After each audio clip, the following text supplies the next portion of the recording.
Welcome, welcome, welcome to another Facebook Live Friday. uh, Yes, yes, yes. yes, yes. So we kind of started this new series, and this is something for all of ADPI Nation. Really, we wanted to start a new series to help you kind of get started in 2022 and give you the new education, new topics. A lot of you filled out a survey that we sent out kind of a couple weeks ago saying like, hey, what do you want to learn about in 2022? And believe it or not, the vast majority, in fact, voted for more information on REITs and funds and crowdfunding and all that stuff that is out there. So in classic ADPI fashion, you asked and we answered. So we were going to come on here and do a little kind of miniature little podcast style, but we together, Adam and I wanted to come in and share our knowledge on the subject. We've both been in the space, in that specific space, for a couple of years now, and it's really, really interesting. It truly is, and at the end of the day, it's another option. That's all this is. Like, this community, the active duty passive income community, is all about, it's about creating a, financial independence, right? While you're serving in the military, you have to get out of the military. And like anything, these vehicles, because that's what they are, right? These wealth vehicles, they're just, they're just another way, they're just another stream of passive income that you could use or you don't have to use. But it's something that could supplement your wealth and your net worth. And like everything in investing, time is our best friend. So the sooner you get started in something like this, usually the better off you'll be. But you don't want to get started in something you know nothing about. So that's what Adam and I are here to kind of shine a light on, really. So without further ado, Adam, could you just do a super quick intro for people who may have never seen your beautifully bearded face? All right. Well, if they haven't seen me, then they haven't been jumping on my multifamily Friday videos or seeing any of those. So every Friday, I do some multifamily Friday stuff. This is a continuation of that. So I am Adam Labar. I'm one of the multifamily coaches. Me and Tim Kelly built the Multifamily Academy and Mastermind over there, the ADPI Multifamily Academy and Mastermind. And I've had about just shy of 400 doors. I've gone full cycle on multiple deals, multiple apartment buildings, continuing on my apartment investing as well. So I'm pretty excited to keep that going. But that's a small bit about me. So I have, like Kevin mentioned, have some experience, obviously, in doing multifamily and continuing to push forward in that. I've raised capital. I've done joint ventures. I've done pretty much. I've worked with very high net worth individuals to close deals. So if you have questions about multifamily, if I don't know the answer, I know where to go find it. So that's why I do the Multifamily Fridays. Kind of keeps pushing some education out there.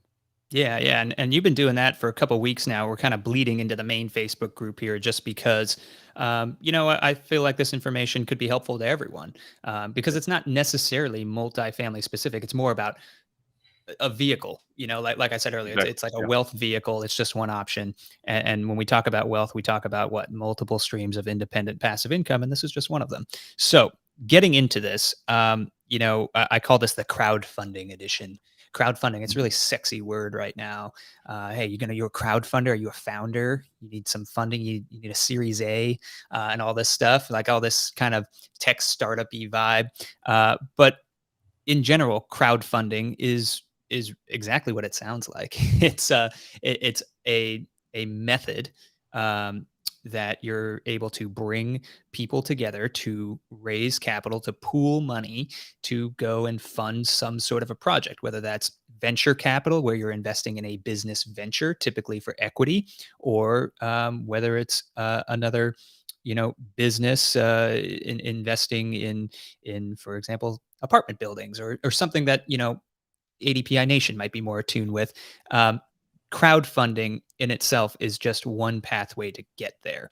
And when we talk about these pathways here, it's really, it recently when the pathway to a specific type of crowdfunding that we're going to chat about today really got opened up from a legal aspect. In the past 10 to 15 years is really, before it's kind of difficult to raise capital. But now a lot of these restrictions have been removed, but then also other regulations added. So, it's not a complete Wild West free for all, but it is. It is an interesting way that you can go about and learn about things. And you've, I mean, you've probably heard about companies like Fundrise or I don't know, Realty Mogul or Yield Street or any of these platforms that are out there. They're operating under crowdfunding guidelines, and it's like I said, it's an interesting way to pool capital together, and it's got a bunch of legal rules, and we're not going to bore you to death here, but that is one way to do it. And then the other way, there's And you don't yeah, have like the one thing that's obviously the intent here on the education side is to say, hey, understand that this is one way to do it. You don't have to be the operator in one of these things doing the crowdfunding, right? sure. So, I mentioned what I do, right? I've done the crowdfunding, I've done the syndication, so I'm here to be able to help educate on that side, but this education isn't necessarily right for you to learn how to do what I've done. It's for you to learn the options that are out there. That if you wanted to invest in some of those types of deals, I mean, they're all over the place. There's crowdfunding and syndication and funds and all of this stuff is all over the place. And I'm sure a lot of you guys are actually invested in funds and don't even realize it, whether it's in your TSP or in your IRA or in your self-directed 401k or something along those lines. So it's uh, the goal obviously is not to get you this Facebook Live is not to teach you to do what I do, but it's to teach you to understand kind of the options that are out there. So just like Kevin was saying, it's a fantastic tool to help build that. Yeah, and let's jump in here because this is a common question that we get. What is a syndication, and what is the difference between a syndication and then more of the crowdfunding venture capital stuff that I was talking about before? So a syndication, like a classic syndication in the real estate world, we'll say, since that's sort of my expertise, is when you have, like, let's say I go find an apartment building. It's $10 million. I don't have $10 million in my back pocket. So I go and talk to some folks, the crowd, if you will. I go and talk to the crowd of my friends and family or other investors, and then they give me money. In return, I give them a rate of return on their investment by managing the property and making sure that it's paying off properly. The investors don't do anything; they sit and do their normal W-2 job, or they go and do whatever it is they're doing, or they go sit on the beach or whatever. One of my buddies, he's got a shirt and that he gives to his investors, and it says. I'll be sitting on the beach earning 20% on the back of it, right? Because like they're the investor, they're just sitting on the beach while the operator is out there doing the work, right? So, and it's not that easy. It's not that cake. You still need to do your job, right? But the syndication is me just going out collecting money to be able to take down an apartment building, and then in return, like I said, I'll pay out quarterly, monthly or quarterly payments to my investors from the cash flow that spins off of the property. Now that's a normal syndication. Um, Crowdfunding things like you were talking about, like Realty Mogul and those types of things, right? Those are a little bit different, right? So those are set up separately as a different rule in the SEC. Like Kevin said, we're not going to try to bore you with all the SEC laws and all the different rules and all that stuff. But those are set up a little bit different under different guidelines in the SEC. That you are basically investing into like a REIT, a real estate investment trust, that is holding on to. Properties, selling properties, buying properties, doing all the stuff that they do, and you're just kind of basically buying a stock in that real estate, not necessarily a portion of the business or the real estate itself, but a stock in essence is kind of what that is. So it's a little bit different. You're not directly involved. You may or may not be able to see all of the financials that come in. You're not going to be in direct contact with the operator like you would on a syndication. If you're in one of my syndications or somebody else that's in the multifamily academy or somebody else that's out there doing syndications, you're going to be in direct contact with them, right? Somebody's going to be on the phone with you, and you're going to say, "Yep, here's my money. Go ahead and do it." And then there's communication back and forth where the REITs and whatnot, those especially those larger platforms, you're not really involved at all with whoever's actually operating it. You're just trusting the platform to be able to provide you that return. So Yeah. that's what questions that I probably raise on that, you think, Kevin? Well, I think before we go forward with this conversation, it's really important to note that we mentioned the how the SEC or the Securities and Exchange Commission, it's their job to regulate all of this stuff. It's their job, as I tell my investors, it's their job to make sure that grandma doesn't invest her life savings into something and the guy goes away to Jamaica and runs away with their money. That's why these things exist. That's why these rules and regulations exist, to protect the investor. That is really the main the main point of the SEC, and they have a lot of rules and regulations. And if you're considering, you have a deal and you're considering going down one of these routes, it is absolutely imperative. I cannot stress this enough. Is actually absolutely imperative that, one, you know what you're talking about. Two, you go and if you don't know what you're talking about, go and educate yourself, and then go and hire a really, really good SEC attorney, because there's going to be things that that you need to know, and you have to follow the rules, because if you don't, it's a really quick way to end up in a white jumpsuit. Let me just put it like that. So, you want to make sure that you're following the rules. I don't want to scare anyone away from it, but like anything, you got to educate, you got to network, and you got to take action, right? That's what we preach. So, going back to your conversation, Adam, you kind of mentioned you kind of mentioned syndications, and then REITs. So probably a lot of people watching this know what a REIT is, or a real estate investment trust, or at a minimum have heard of a REIT, whether that's a Vanguard REIT ETF, which a lot of mutual funds invest into, and a lot of IRAs invest into, which, oh, by the way, is a REIT that actually owns other REITs. So wrap your head around that. If you're talking about peeling layers back of an onion, you have a REIT owning a REIT, which owns real estate. So yeah, lots of layers, lots of hands in there, lots of fees between the real estate and then you, the investor. However, because of that, you are super diversified. It's relatively safe investment, and that's what they say. A traditional REIT is a publicly traded vehicle, and like anything, you get dividends. So because it's publicly traded, it follows much stiffer regulations with regards to the SEC and FINRA and other regulatory bodies. And they have to report all of their earnings, just like a publicly traded company. Like you mentioned earlier, Adam, it was about like, hey, a REIT, you're kind of buying stock, right? And all those companies have to report their financials and all this stuff, and you get dividends. What are some, when we talk about the private markets, which are these syndications and investing in kind of the private sector versus these publicly traded REITs, what are some pros and cons there that you can share with the viewers or listeners? So when you're looking on the more of the private side, whether it's a fund that you're dealing directly with somebody, not like a REIT type fund, but directly, like I'll explain that a little bit, right? So syndication, picture a syndication that's buying multiple properties. We can kind of picture that a fund. So it's a fund because it's collection of multiple investments in one investment. So if you're investing into something like that, like if I'm running a fund, or if Johnny down the road is running a fund or a syndication, you're investing in that the ownership of the business that owns the property.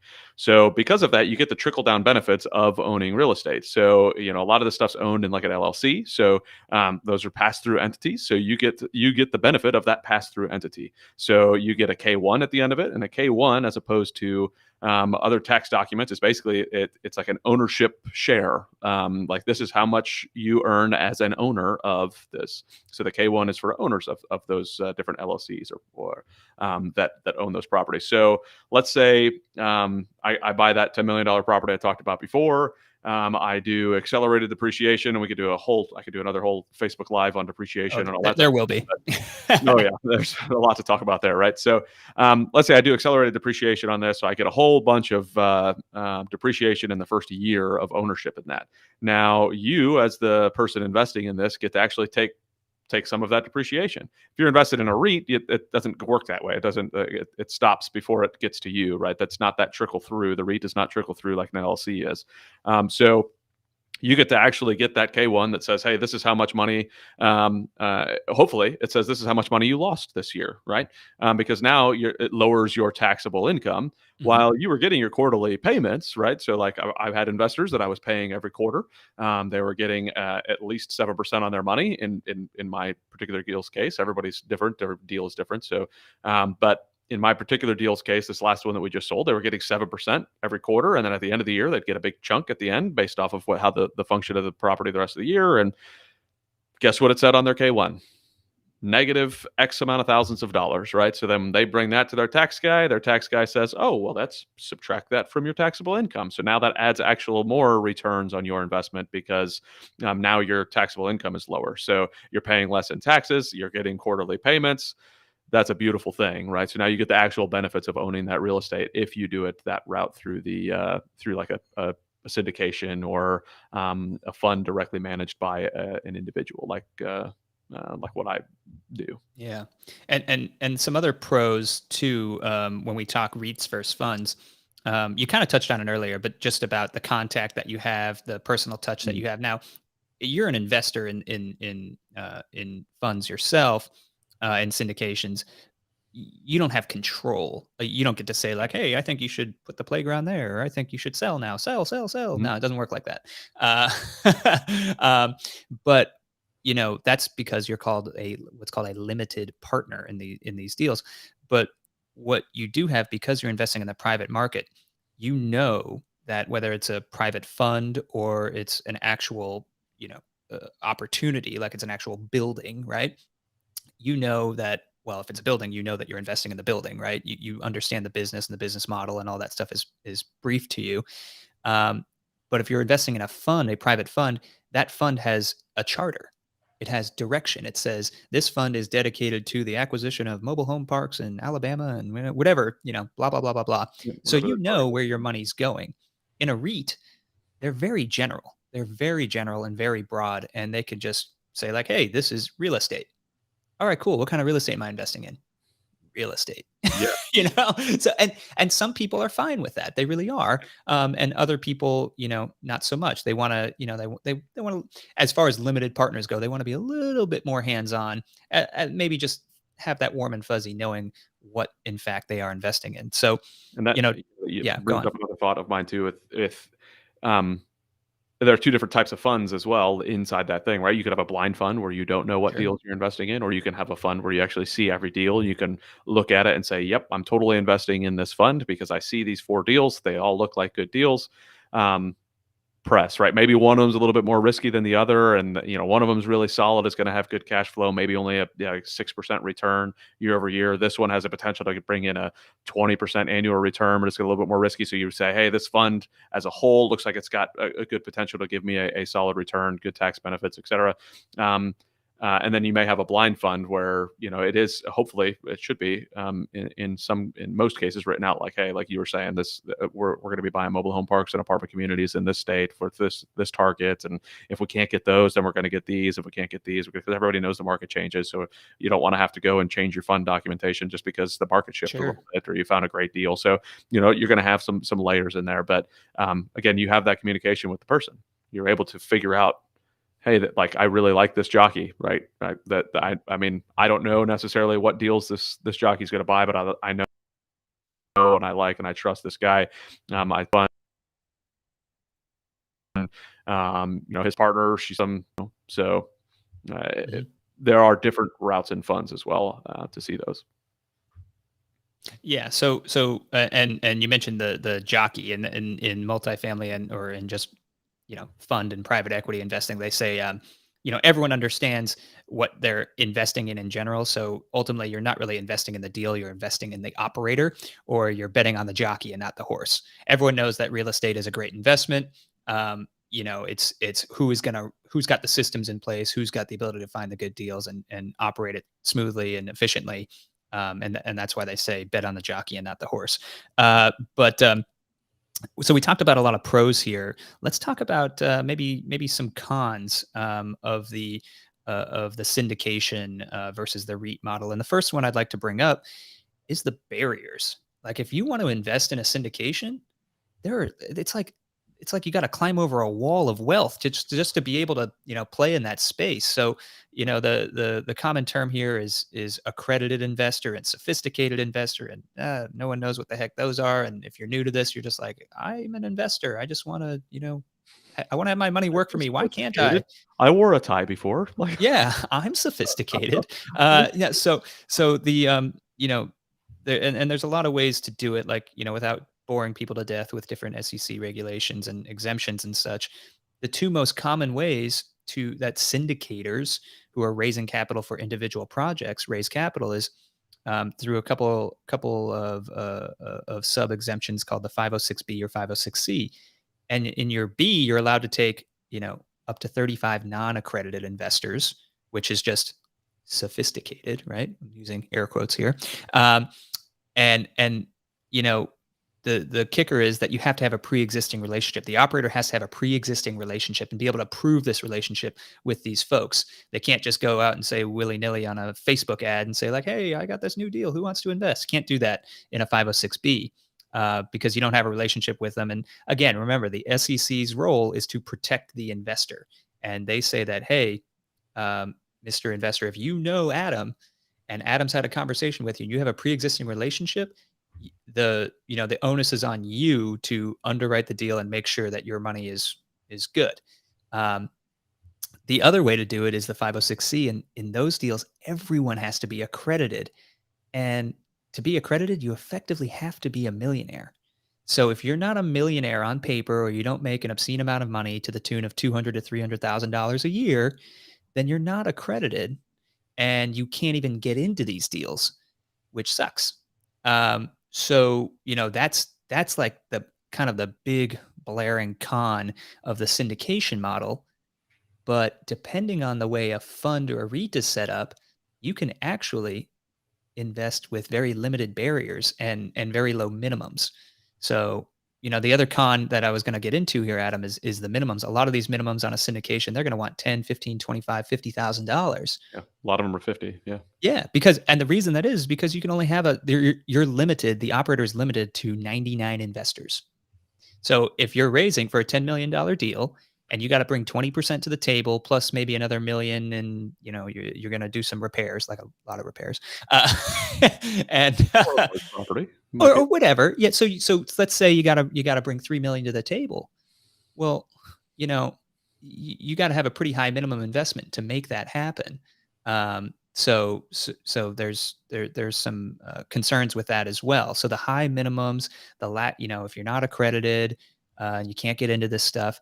But in a fund or a REIT, depending on the way it's set up, of course, usually minimums are exceptionally low. $100, $500, whatever, and there's no limit on how many investors they can have. And depending on how it's run, it runs very similarly to a syndication in that the fund is going and purchasing real estate and you could pass through all the tax, the K1s and the tax benefits. So that's kind of a couple two blaring cons with the syndication model versus the REIT model. Do you have any more that you could think of? Cons wise, I mean, it is also not very liquid, right? If you're Sure. syndication, right? Not very liquid at all, right? So let's say you can meet that minimum and you can put in that $10,000 to $50,000, whatever the minimum is. And then 2 years down the road, like, hey, this is a 5 to 7 year hold. We're going to be, refinancing in 4 years and then hold it for a couple more years after that, whatever it is.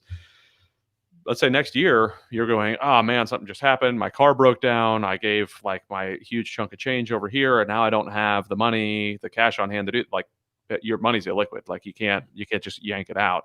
There are difficult ways to go and get yourself out of there, right? Like, if you can strike a deal, if you will, or if it's written into the documentation that you can bring another investor to take your spot or whatever it is. Like, so there's an opportunity to do that, but it is very illiquid. Now you got to go and hunt for an investor to give that money or to give that money over, and you got to go through like that's not exactly optimal. So that is probably another one of the larger downfalls. Where if you're in a REIT or if you're in, depending on the type of fund, because we haven't even touched on, Regulation A funds, right? Those are similar to REITs, but they're more like funds, but they're lower minimums, and you may have some opportunities to pull money in and out of those a lot easier than a syndication. So is another glaring downfall. If that's not if you're not committed to the investment for 5 years, then you're not going to want to throw $50,000 in something like that. Yeah, and they call that redemption, right? You're trying to redeem your capital before it matures, and that redemption, it usually, if it's one allowed in the syndication, it usually is also laced with a lot of fees because you're just adding a lot of work to the operators, and they got to find someone, and they got to get the lawyers involved, and there's legal fees, and there's a whole thing. Got to change the paperwork. It's just it's not ideal. So these, for the past, what, 25 minutes here, we've been talking about just different ways, different, like we said when we started this live video, if you're new to watching, um, we sent out a survey a couple weeks ago, and the vast majority of responses were all about, hey, what is crowdfunding? What are REITs? What are funds? So Adam and I are here to talk about that and try to shed some light on the different options available. For the military community, bringing it down to our level in our community, if someone's looking to create another stream of passive income for themselves, and let's if they don't, say, have a bunch of $50,000 minimum saved up, or they're not accredited, or they don't know someone who's doing one of these deals where they can join as a sophisticated investor, what the heck, do they have any options, or is it just like, well, let's just wait until I save up enough, kind of a thing? Like, what's out There's there? always options, right? So I'd say, first off, right, we are an education company, right? Get education, understand what Mhm. it is. So that way, when the opportunity does come, you know what you're getting yourself into. What you don't want to do is the opportunity does arise. Somebody brings an opportunity to you that you can invest in that for $5,000 or $500 or whatever it is. And then you're like, well, I don't even know what I'm doing yet. Well, spend your time now, get your education, right? That's why we're in a group like this, is to get education, to understand. That's why we're here talking to you guys, so that you can learn about this stuff, get interested in it, and go get education. So, first off, I'd say yes, as an education company, we're going to encourage you to go get education and learn more about the crowdfunding, learn more about the REITs, learn more about the funds, learn more about real estate in general, so that you can figure out when a good opportunity arises. And then, I alluded to it before with and you also alluded to it with, like, something like a Reg A fund or Regulation A fund. Again, we're going to, similar to 506B, 506C. These are regulations inside the SEC regs that say, hey, this is an exemption for this, or a rule for that. So picture a Regulation A fund. There's quite a few of them out there that have lower minimums. They're not they're not ETFs, so they're not exchange traded funds. So you're actually buying into the real estate, but and people can be advertised for them. They're much more difficult to start up and do all this stuff, but they're out there for people to be able to invest in. But again, who is the jockey? What are you investing in? Mhm. Do your education, know what you need to be doing, pay attention to what it is, but you can have a much lower barrier to entry and things like that. And the other thing I would say, that if you're not already doing it, right, if you don't have that money stacked aside, then you need to figure out a financial plan to start saving that money to be able to do these types of things, right? So I always tell people, you like, get your financial house in order before you go buy an actual house, right? So make sure that you're doing the right things. Like, we've got a blueprint of financial success that you can download. We have access to things to be able to get you on the right track. Again, going back to education, get you on the right track to be able to save money, to be able to have, like, when I first started doing, so I got married. I was going to college. I was out of the military. I got married, and then my wife had a thing called a savings account that I had never heard of before. I didn't know why somebody would have a savings account. Like, it baffled my mind.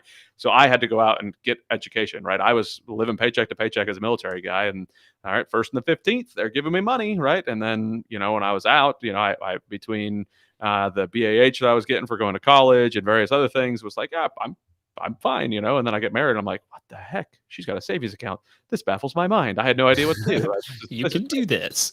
But guess what I did? I went out and started learning. So I started from, literally, like I said, a paycheck to paycheck guy, built education, built understanding, and I've bought millions and millions of dollars in real estate. I've been working in this realm for quite a while now, and it is possible.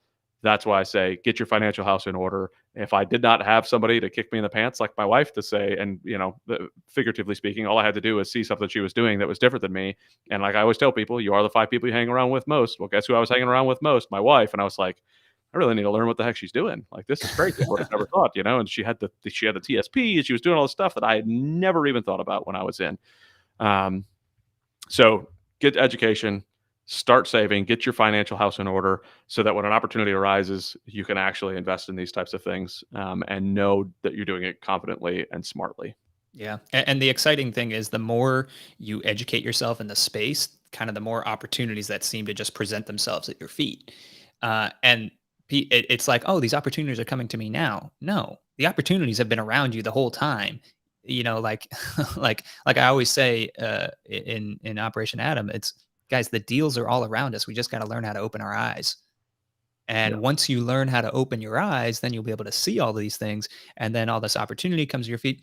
And really, we're talking about crowdfunding and stuff, and it could really be a great option for folks who, maybe they have a rental property or two, and they're saving up that cash flow, but they progged it out, and they're like, well, I'm not going to have enough cash flow to get for a down payment for another property for, like, I don't know, 5 years, 3, 5 years, something like that, and I have this money that's growing. What do I do with it? Do I just keep it in a savings account and earn 0.01% interest, or as of lately lose 6.1% interest due to Thanks, inflation? inflation. Yeah, thanks. Or what can I do with it? Well, I can't get into a syndication because I don't have enough, or I'm not accredited, or whatever, or I don't know people, or all this stuff.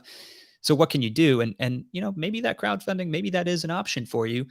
But again, we're not providing any advice. This is simply education. And Matthew, I did see your live comment here. Matthew commented, "Savings account, thumbs down." Yeah, dude, I totally agree with that. And thanks for watching or tuning in on YouTube. I love that.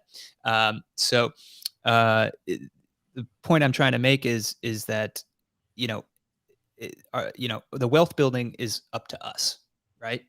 It's on your shoulders on what you want to do with your money, and it's all about diversifying yourself and finding options that fit your financial situation, and where you are in your life at the time of investment, and that's what it's really all about. So at the end of the day, educate yourself on all of these strategies that are out there, and obviously stick around and tune into this group, because every Friday we're going to be going on here and we're going to be talking about different aspects. Maybe next time we'll dig into more syndication stuff, or we'll dig into other ways. But really, when we launched these, we thought about, what does the community want to learn about, and what can we shed light on? How can we shine our light on everything that Adam knows, everything that I know, everything that the team knows?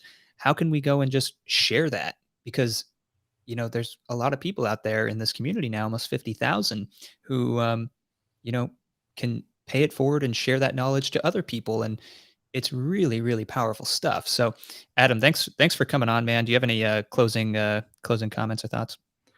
I think that the only thing I'd add is that if you want to see something specific Mm. from us, put it down there. Let us Yeah. know. We'll look at the comments. We'll create a video for it. If there's questions that you have during these, post them up. We'll answer questions live if we're on here.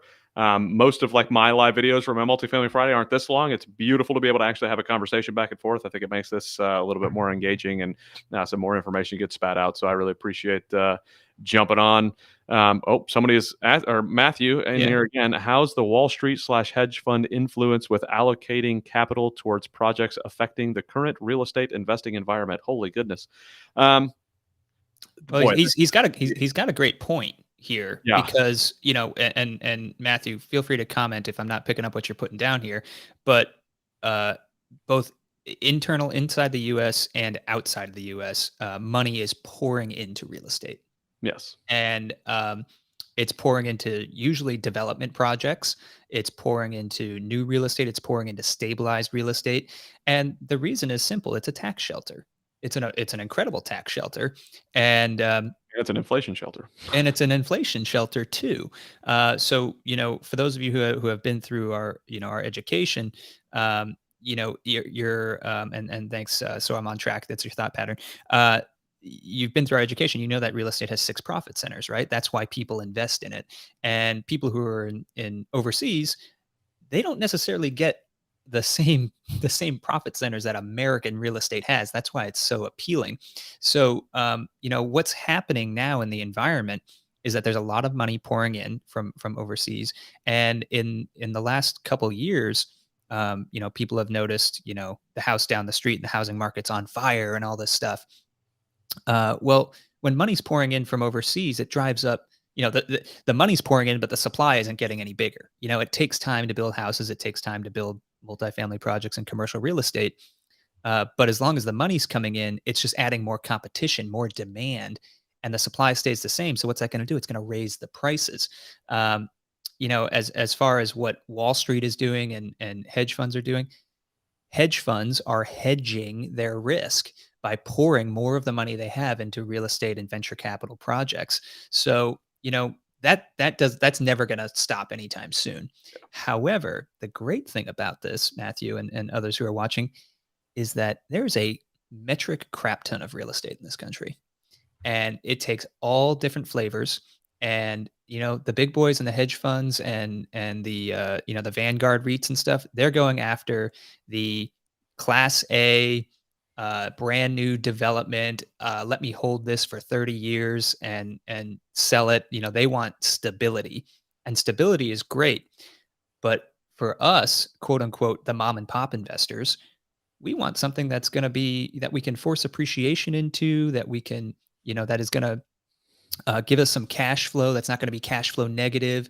We want something that we can, maybe improve our local community and take care of things like that. So yeah, I agree with you. Couldn't agree with you more, Matthew. Real estate is local at the end of the day, and it is. It is local. It doesn't mean you have to invest where you rest your head. You can be a long distance real estate investor, but what you do in whatever market is going to have an influence on that market. And the fact of the matter is, we're not hedge funds, we're not Wall Street guys, and we don't have an unlimited amount of capital to pour into ridiculous projects. But that's okay, because there's a lot of projects to be had. And the best thing you can do is educate yourself, learn, network, take action. I hope I was able to answer that question. Adam, I don't know if you got thoughts on that. No, I think you're spot on for sure. I was looking, I was reading something about BlackRock and the amount of money that they're spending right now buying single family developments and raising the prices on all these things. Like it's insane. So you're right on track, Matthew, on and Kevin on chatting about that. So, and yes, real estate is local at the end of the day. So I want to make a plug on that one. Not necessarily to toot my own horn, but because we are a military community, this is a real thing. My first investment, I could not buy where I laid my head, like Kevin said. I was living in Japan. Where am I? I'm not buying a property in Japan. The laws there to buy overseas are very, very, very difficult, right? You have to be Japanese to buy there. So I bought my first investment property while living in Japan. It was a 62 unit apartment in Tennessee. Don't be afraid if your local environment, because real estate is local. Right now, I live just outside of DC. Not the greatest for cash flow plays, right? So not really where you want to go. So I don't buy in this area. I didn't buy in Japan. Go where the money makes sense. Go where the returns are going to make sense. Go where you have a solid team. Go like your military, or your military spouse, or you're a veteran that just likes to move around. Like it doesn't matter who you are. Go where the money makes sense. Like live the real estate guys, a couple of guys that I listen to all the time, live where you want to live and invest where it makes sense, right? Like doesn't matter where you live. Real estate's local. Find where it makes sense. But again, to bring it back onto this type of track, right? It also doesn't matter where you live if you're investing in crowdfunding type options, right? With a REIT, with a syndication, you can live in wherever you want. It doesn't matter, right? That some other operator is taking care of it. Make sure that real estate that is local is getting taken care of. Matthew, do you invest in your bases at all? I'll say it depends, right? So it depends on the base. It depends on the location. So you want to make sure there's market drivers in the area. If you've been around the military long enough, like I have, you'll see bases close. You'll see BRAC happen. And the last thing you want to do is, buy properties right outside of a military base that ends up closing. And if that's the only market driver in the area, you're going to be hurting, right? Now, if you're buying real estate, and I'm not saying I recommend this because it's California, but if you're buying real estate in Los Angeles and Los Angeles airbase closes, you're probably not hurting, right? It's not going to hurt you much. But if you're buying real estate in, let's say, Altus, Cannon or Altus, yeah. Right? Yeah. Like one of those places and the base shuts down, there's nothing else there. Like, what are you going to do? Joint Base Lewis McChord, I don't know enough about the market to be able to tell you. From what I recall, it is not a bad market. So and It's like I don't Tacoma, right? Tacoma, Washington. The joint bases, when they became joint bases through BRAC, which made them larger and more difficult to shut down, right? And I'm not giving advice one way or another. It's just a thought to think through. Like, okay, you have to hedge your bets on, is the space going to close down? Are there more market drivers in the area? Yeah. Are there more industry partners? Like, if the base shut down and it lost those 60,000 jobs, what happens? Like, is it, are there other things in the area? So I don't have an issue at all investing outside of military bases, so long as there's other market drivers in the area. Yeah. Matthew, these are some awesome questions. What I would encourage you to do is hop into the Facebook group of, we have, looking now, I think over 48,000 members in the Facebook group. If you're not a member already, totally free to join. Ask these questions in there because you're going to find people in JBLM. You're going to find people who are investing in bases all over the country, and you can get answers to any and all of your questions. That's the best way to do it. But we appreciate you watching on YouTube, and we appreciate everyone who's watching right now and listening to this. Um, but yeah, I think it's time to shut it down. This is a longer video that we've done, but I think it's been helpful, and yeah, I'm happy to be able to pour into others, and I'm really hoping that many of you kind of pay it forward. If you learn something here, share it with someone else. And that's all we can ask for. But thanks, Adam, for your time. And this was a lot of Absolutely. fun. Yep. Thanks a lot. And look at that. Somebody that's at JBLM already answered Matthew. There you go. Talk to Tim Cramps. Boom. He's out Tim there. is the man. Uh, Retired out there and still working there. So fantastic. Thanks for helping in and jumping in, Tim. But thank you all again for watching. If you have questions, if you want to see more of this, or have specific things, post it below. We could do this again. It may be just me on my phone doing a quick thing, or it may be one of these. I prefer this question and answer type thing, especially if we can get a decent amount of people to join in and be able to answer as many questions as possible. But thank you so much, Kevin, for joining me. Yeah. It was a blast. See you